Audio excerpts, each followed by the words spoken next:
Okay, now we'll talk a little bit about dumbbell and kettlebell military presses. So like I mentioned in my previous video, one of the great advantages of dumbbell and kettlebell presses is each shoulder is able to have its own path of motion. So as long as you have functional enough shoulder mobility to be doing overhead pressing motions, but maybe each shoulder has its own specific needs, this is going to be a great option. There are also variations that you can do on kettlebell and dumbbell presses that you can't do with the barbell military press. So for instance, doing something like a seesaw press where you have a bell in each hand and they're alternating, or of course the traditional alternating presses, which are going to give an interesting stimulus to the core musculature because your center of gravity is constantly changing and it's working to stabilize that. And then also getting more and more complex as we start looking at push presses, jerks, as we start looking at bent presses, as we start looking at natural presses. These are all press variations that can be most optimally done or solely done with, depending on which variation we're talking about, with a kettlebell or a dumbbell versus a barbell. So what makes these unique?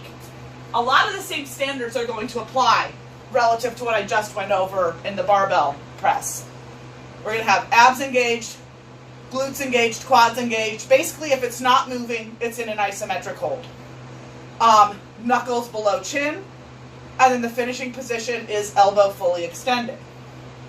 And I accomplish this without going into any lumbar curvature.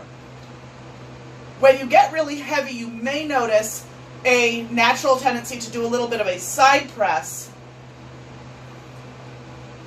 And that's safe. It's absolutely safe. It's even its own valid press variation. But so if you need to go to the side, I'm okay with that. If you need to, and I'm not even going to do this with weight because it's just not worth the risk, if you're discovering that your body's wanting to go into excess lumbar extension to get it up, ixnay that weight, at least for that day, back it off. The weights are going to wait, and none of the risks are worth injuring yourself. None of the benefits of getting a certain rep up is worth risking injuring yourself for it. So, all the same things apply. What makes the kettlebell press and the dumbbell press unique?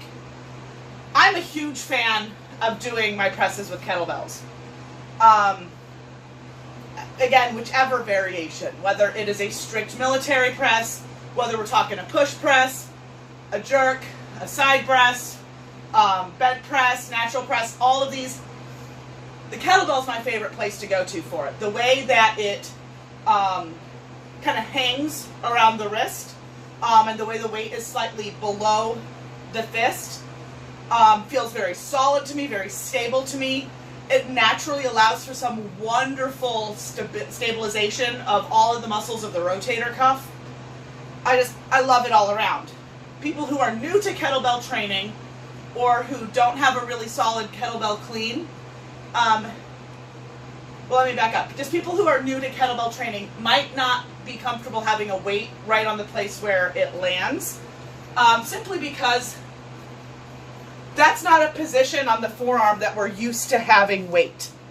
There's a nice glare. Unless you train with kettlebells a lot, that part of the forearm probably isn't very familiar with having pressure directly on it. Now, you get used to it quicker than you think. But for some people, for a while, that point of pressure might be a limiting factor more than their upper body strength is. I generally encourage people to still practice, build up to it, just because I think the kettlebell is such an amazing tool. And then again, there are going to be press variations that you can do optimally with the kettlebell that aren't going to work as well with either a barbell or a dumbbell. Same thing with the military press. You're going to exhale it up, abs engaged, quads engaged, glutes engaged, and you're not just going to let gravity steal it, you're going to control the way down. Now, every bit of that is going to be consistent with the dumbbell military press. I'm demonstrating these with one weight on one side. You absolutely can do them, again, with a weight on both sides, either simultaneously or the seesaw press variation that I pantomimed earlier, or the alternating. Dumbbell presses, I'm just going to give a side view here a little bit. You want to make sure you have a neutral wrist, either with dumbbell presses or kettlebell presses. You do not want to go into wrist hyperextension. Nice neutral wrist. And again, it's still same basic rules apply. Knuckles below chin to elbow fully extended as the range of motion.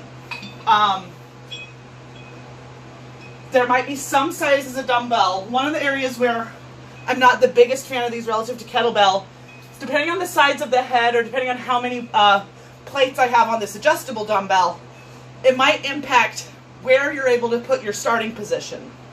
So that's something to keep in mind, whereas the kettlebell always kind of hangs over onto the forearm.